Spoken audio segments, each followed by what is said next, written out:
Hello student, next chapter हम start करेंगे समांतर श्रेणी। ये चैप्टर का मैक्सिमम पोर्शन हटा दिया गया है, सिर्फ एक्सरसाइज 5.1 को ही सॉल्व करेंगे, जनरल क्वेश्चन ही।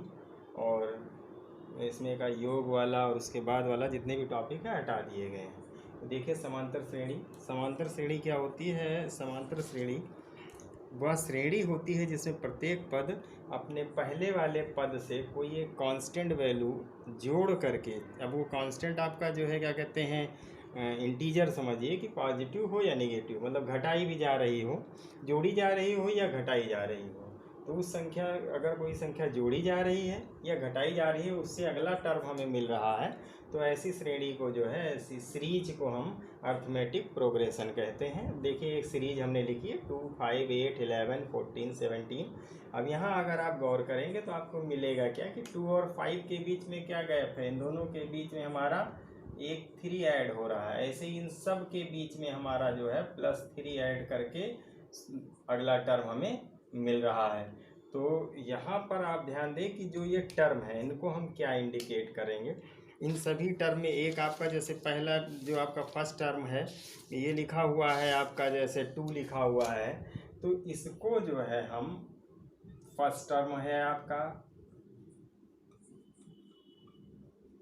पहला पद। अब पहला पद जो है ये दो चीज़ों से इंडिकेट होगा।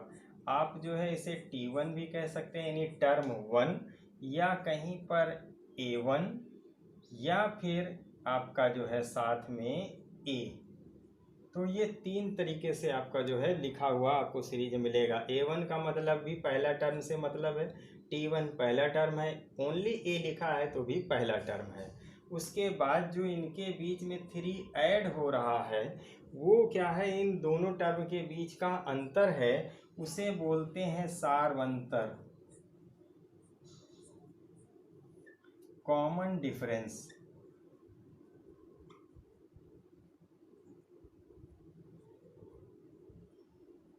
तो कॉमन डिफरेंस को हम सिंपली स्मॉल डी से इंडिकेट करेंगे। अब जरा टर्म को देखें कि क्या हो रहा है, एक एक टर्म में सब कुछ ऐड हो रहा है। तो अगर हमें क्वेश्चन में पूछ लिया जाए कि भाई 15 टर्म निकालिए, 16 टर्म निकालिए, तो इसके लिए जो है हमें एक पैटर्न को समझना होगा। और जितने ये जिस तरह से यहाँ +3 वगैरह ये करके पैटर्न दिए गए हैं, ज़रा इस चीज़ को हम समझते हैं। ये आप इतनी चीज़ें, पहला टर्म क्या है, सार्वंतर क्या है, ये सारी चीज़ें लिख लेंगे। अर्थमेटिक प्रोग्रेशन का जो है डेफिनेशन, यानी समांतर श्रेणी का हिंदी मीडियम समांतर श्रेणी का परिभाषा लिख लीजिएगा। और उसके बाद जो है जो इसका जो nth टर्म निकाला जाता है उस चीज़ को समझने की कोशिश करते हैं कि आखिर ये आपका पैटर्न बनता किस तरीके से है। तो इस nth टर्म वाले को समझने के लिए हम अपना जो है टर्म को देखते हैं कि क्या लिखा गया है। पहले हमने क्या लिया था भाई, 2 लिया था, उसके बाद हमने क्या लिया था, 5 लिया था, फिर हमने 8 लिया था। तो अब ज़रा देखिए 2 को हम क्या लिख रहे हैं और 5 को क्या लिख रहे हैं। 2 की जगह पर हमने ओनली 2 लिख दिया पहले कंडीशन में। इसको क्या लिख रहे हैं, 2 + 3, हमने बताया ना 3 ऐड करके मिला है।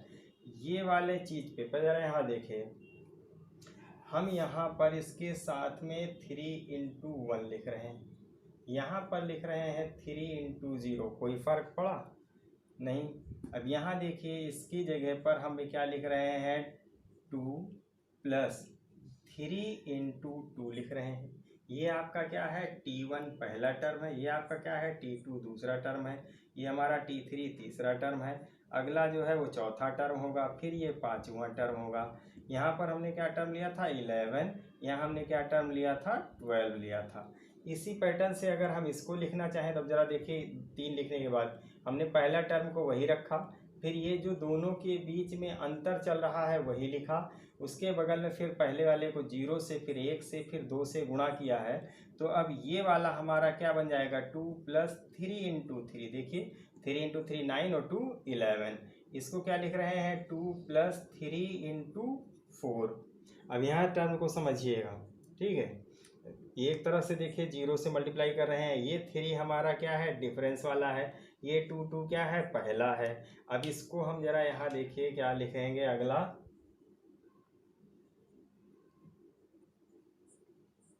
इसको हम ऐसे भी लिख सकते हैं 2 + 3 इंटू, अब इंटू को हम ब्रैकेट में इसको देखिए, ये कौन सा टर्म था, पहला, तो हम इसे यहाँ लिख सकते हैं 1 - 1। इसको लिख सकते हैं 2 + 3 इंटू 2 - 1। अब यहाँ हम 0 और 1 को डिफाइन कर रहे हैं, 0 को 1 - 1, फिर 1 को 2 - 1, फिर इसको लिखा 2 + 3 इंटू 3 - 1। 3 कौन सा, देखिए टर्म 3 से हम इंडिकेट कर रहे हैं, ठीक है। तो इस चीज़ को, पैटर्न को पकड़ने की कोशिश करें। ये हमारा चौथा टर्म है। अब यहाँ देखें इसको क्या लिख रहे हैं, 2 + 3 इंटू 4 - 1। देखिए 4 - 1 3 बन जाएगा। फिफ्थ टर्म ऐसे ही है, तो हमारा क्या बन जाएगा, 2 + 3 इंटू 5 - 1। ठीक है। इसी प्रकार से अगर हम आगे लिखना चाहें, तो यहाँ से हम इसको हटाए दे रहे हैं, आप पैटर्न को समझ गए होंगे। तो यहाँ से अगर हम टर्म हम लिखें कि TN, इस प्रकार से डॉट लगा लिया, और हम लिखना चाह रहे हैं TN, N मतलब nth टर्म, तो हम इसको क्या लिखेंगे यहाँ पर, 2 + 3 इंटू, ठीक है, इसकी जगह पे लिख रहे हैं, देखिए 3 इससे एक कम होना चाहिए, 3 इंटू N - 1 लिख सकते हैं, ठीक है, एक कम है ना, n से एक कम, जैसे 4 में से एक कम था, इससे गुणा, यही चीज़ हम यहाँ 2 + 3 इंटू ब्रैकेट में N - 1। अब जरा इन चीज़ों को डिफाइन करके लिखे दे रहे हैं। जैसे हमने कौन सा निकाला, TN, यानी nth टर्म हमें समझना है। 2 हमारा क्या है, पहला टर्म है, तो हमने A लिख दिया। 3 हमारा क्या है, D है, और उसके बगल में क्या मिल रहा है, N - 1। तो अब हमें जो nth टर्म निकालना होगा वो A + N - 1 को पहले लिख रहे हैं, N - 1 इंटू D। तो एक ये फार्मूला यूज है इसमें, इस पर क्वेश्चन करेंगे केवल। और दूसरा क्या है कि अगर हमें बताना हो कि दी गई श्रेणी हमारी समांतर श्रेणी है, तो उसके लिए क्या करेंगे, हम दी गई श्रेणी को समांतर श्रेणी से दिखाने के लिए हम ये जानते हैं कि सब में कॉमन डिफरेंस सेम रहता है, यानी D बराबर हम T2 - T1, और यही चीज़ हमारा T3 - T2, यही चीज़ हमारा T4 - T3, यानी सभी टर्म के बीच में अंतर बराबर रहता है। तो जब भी हमें ये दिखाना हो कि दी गई सीरीज हमारी अर्थमेटिक प्रोग्रेशन है, जिसे शॉर्ट में AP भी पढ़ते हैं, तो ये दिखाने के लिए हम क्या दिखाएंगे कि T2 - T1 का मान T3 - T2 के अगर बराबर है, तो ये हमारी सीरीज अर्थमेटिक प्रोग्रेशन है। अब एक्सरसाइज 5.1 के 2 क्वेश्चन हम लोग आज देखते हैं।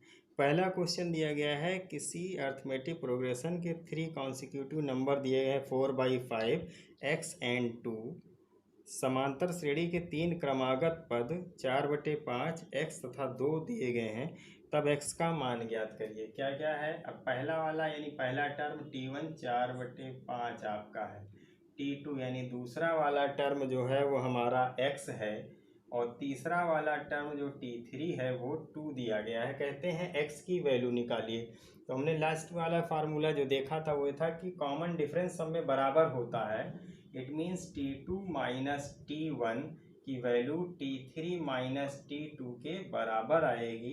तो ये वैल्यू पुट कर दिए, T2 की जगह पर x है, T1 हमारा 4/5 है, और फिर T3 का मान हमारा 2 है, और T2 का मान x है। अब सारे x एक तरफ कर लें तो ये आपका आ जाएगा x + x, और ये कांस्टेंट टर्म राइट में ले जाएं तो 2 + 4/5। अब x और x मिलके कितना हो जाएगा, 2x हो जाएगा, और इधर इसे सॉल्व करेंगे तो 5 × 2 = 10 और 4 ये आ जाएगा 14/5।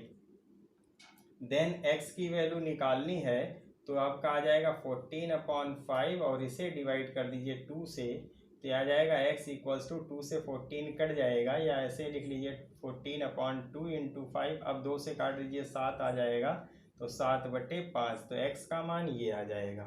उसके बाद क्वेश्चन नंबर 2 में उन्होंने आपको एक सीरीज़ दे दी है, वो है आपका 10, 7, 4, इस तरह से दे दिया है, अब बोल रहे हैं इसका 30 टर्म निकालना है।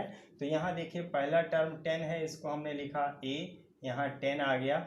जब d निकालना है तो d हमारा क्या, t2 माइनस t1, तो यहाँ क्या करेंगे 7 माइनस 10 करेंगे तो d का मान माइनस का 3 आएगा।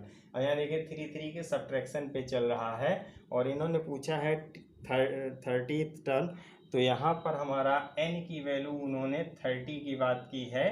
तो ये इसको निकालने के लिए फार्मूला Tn बराबर a plus n minus 1 into D. तो ये हमें निकालना है T30। a की जगह पर हम लिखेंगे 10 प्लस n की जगह पर लिखा 30 माइनस 1 और d की जगह पर माइनस का 3।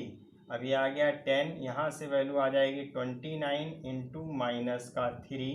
अब 3 से मल्टीप्लाई कर दीजिए तो 10 माइनस 3 9 27, 2 आया, 3 दूनी 6 और 2 8, 87। इसमें सब्ट्रैक्ट कर दीजिए तो माइनस का 77। तो T30 की वैल्यू जो है वो माइनस का 77, ये इसका आंसर आ जाएगा। इस प्रकार से इसके क्वेश्चन सॉल्व करेंगे और ये इजी वाले पैटर्न के ही क्वेश्चन किया जाएगा।